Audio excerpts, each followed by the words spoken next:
नमस्कार जय जगन्नाथ आपण मानक मो चैनल अनेक अनेक स्वागत करुच्ची। आज आम देखा गोटे कखारु डंक राईर रेसिपी जोटा कि पखाड़ भात सहित तो खाइबा पूरा जन्नत। आपण जो मैंने कखारु डंक राई खाइबा पसंद करती से मैंने निश्चय मोर ये भिडियोटी को देखंतु। निश्चय मोर आशा जे आपण मानक ये भिडियोटी भल लगिवो। जदि ये भिडियोटी आपको भल लगुच ताहले आपण गोटे लाइक करदे, चैनल नुआ थिले सब्सक्राइब करने को भूलें। चलते एवं देखा आम संपूर्ण रेसिपी। से प्रथम गोटे कड़े बसैकी गरम करी तेल गोटे टेबल स्पून तेल पकई आपण चॉइस हिसाब से आप जो तेल खाऊे यूज करेंगे।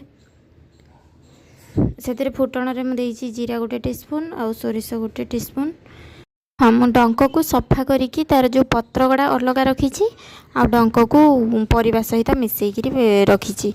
परिवार मुझे आलू कखारु आउ जह्नी आपण चाहिए बैगण भी पकई पारे।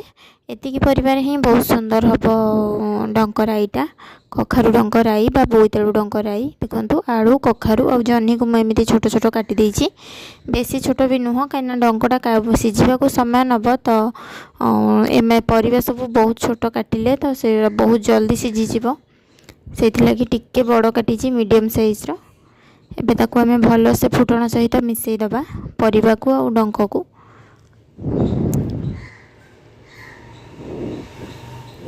आम ये परिवा और डंक को टिके भल से भाजिला भाजिला परिका करवा। तापर आमर बाकी प्रोसेस आरंभ करवा।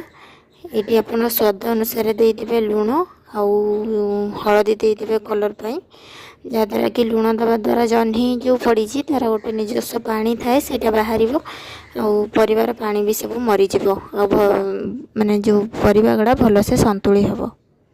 देखो हलदी मु गोटे टीस्पून देछि आ लुण भी गोटे टीस्पून। कहीं आम मसला भी आहरी लुण दबा तो ये लुण ही सफिसीयंट।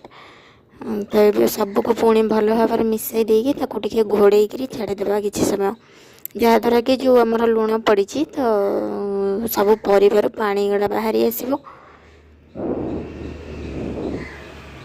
एबे आम को बस घोड़े छाड़देवा भल से मिसई देले आको आम घोड़े छाड़देवा।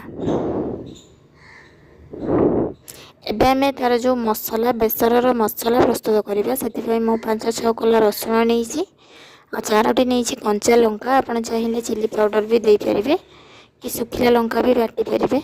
आउ ये मुझे गोटे टीस्पून जीरा नहीं आ गोटे टीस्पून नहीं धनिया गोटा धनिया आउ गोटे बड़ टेबल स्पून नहीं सोरिष। मापटा आप देखिले गोटे टेबल स्पून नहीं सोरिष आउ जीरा धनिया गोटे गोटे टीस्पून। ताकू आम फास्ट सुखिला गोटे पाउडर परिका करनबा। तापर पानी देकी फाइन पेस्ट करवा। जिते आप फाइन पेस्ट करेंगे जहाँद्वारा कि सोरिषटा पिता लगभग बिल्कुल भी। आउ जदि आप दर खदड़ा बाटे ना सोरिषटा बहुत पिता लगे। देखो पूरा मीन करके बाटी देछि मु, बहुत पूरा प्लेन हो स्मूथ पूरा देखा बैटरटा आमर जो मसलाटा। ये देखो पानी सब पूरा मरीगला भाजिला भाजिला परिका हो गला। एबे आमे देदेबा आमर जो बेसर मसला 3 टेबल स्पून देदेबा।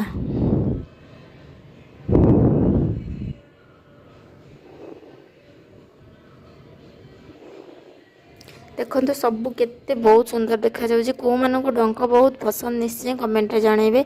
मु भाबुनी जो मैंने देसी खाइबा को पसंद करती से भर क्या डंक पसंद नथिबो बोली। प्राय समस्त को ही डंक राईटा बहुत भल लगे। आईटा पखाड़ के हो कि गरम हो तो सबुथि ही भल लगे। खास करी डंक गुड़ा चोबेबा को ही बहुत टेस्टी लगे।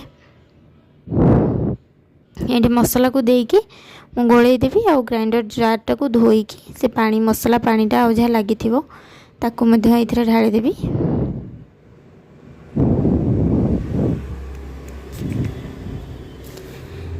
ढाली देकी आको आम सीझेबा को छाड़ीदबा। जेहेतु डंकटा टिके टाण थाए ना तो यहाँ सीझा को बहुत टाइम नब। यहाँ को आम 5 मिनट घोड़े आउ टिके सामान्य लुण मुझे जोटा आम मसलाटा देले ना तापाई मु खाली अल्प टिके आउ लुण देली गोटे पिंच कि 2 पिंच हम आउ टिके हलदी।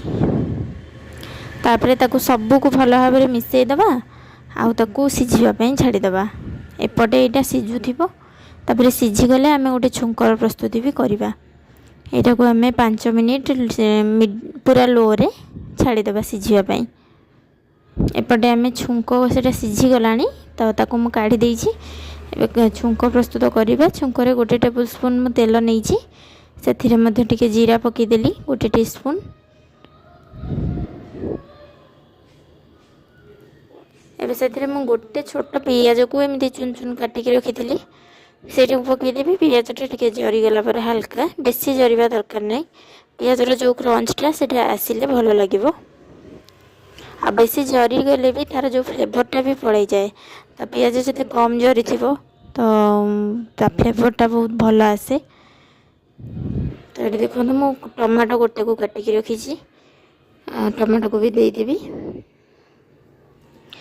एटा आम गोटे सिक्रेट इंग्रेडिएंट यूज करवा जोटा कि डंकर राईर टेस्टा को बहुत फ्लेवरफुल करदेव आ बहुत टेस्ट लगे। आपन खाइला बेले आपन पार्टी को आसिले ना बहुत टेस्ट लगे। ये देखो मो पाखे थिला किसी टमाटोटा सॉफ्ट आपे आपे हो तो मुझे से गोटे पिंच लुण पकईदेली जहाँद्वारा कि टमाटर पानीटा बाहर आटा बहुत सॉफ्ट हे। पियाज और टमाटो दुईटी जाक ताकू टिके मिसईदबा आईटी से सिक्रेट जिनसटा को दबा। आपण पाखे गोटी गोटी थी तो आपड़ ताकू देकी करें। तो मो पाखे चूना हो जाता। यहाँ हूँ बड़ी जोटा कि चूना बड़ी सेटा को मुझे देदेजी आईथिरे ही भाजीदेवी भलसे पियाज टमाटो सहित ताकू भलसे भाजीदेवी। आपड़ चाहिए अलग भाजिकी भी ये पकई पारे तो सीटा अधिका तेल अब्जर्व करनब। तो से मुझे ही पकईकी भाजी दूची टिके आउ कलर पाई अल्प टिके पकई देइछि लंका गुंड। लंका गुंड टिके पकईकी गैस को टिके कम कर देइथिली। देखंतु छुंकटा बहुत कम तेल रे हेइछि किंतु जदि आपण गरम गरम छुंकटा ढालिबे ना तो तार सब फ्लेवर निश्चय जीव। आपण जो छुंकटा दउथिबे तेल रे किछि न थाए। ए देखंतु पूरा भल से हमर हेइ जाइछि राईटा पूरा सब सिझी जाइछि। डंक परिबा सब सिझी जाइछि। एबे आमे खाली 1 मिनिट पई छाड़ी दबा छुंक सहित ए राईटा को फुटिबा पई। देखो बहुत सुंदर कलर आसी। जेहेतु आमर यहाँ बेसर आइटम तो नाली देखागले बिल्कुल भी भल लगे। ये देखो पूरा परफेक्ट कलर आसी। ऊपर मुझे खाली धनिया पत्र पकईदेली। ये बहुत सुंदर गोटे डंक राई होता बहुत मीठा मीठा लगुला। जो आमर कखारू जह्नी पड़ता ना तो बहुत मीठा लगुला बहुत टेस्ट लगुला। आपण मिठालिया कखारू देखी नेले भी तो टेस्ट बहुत बढ़िया आसीबो जोड़ा पाचिला कखारू होइथिबो। तो ये देखो सरीगला आमर संपूर्ण रेसिपी। जदि आपन को रेसिपीटी भल लगी ताहले निश्चय गोटे लाइक शेयर एंड सब्सक्राइब करदेवे जदि चैनल नुआ अछंती। Thanks for watching.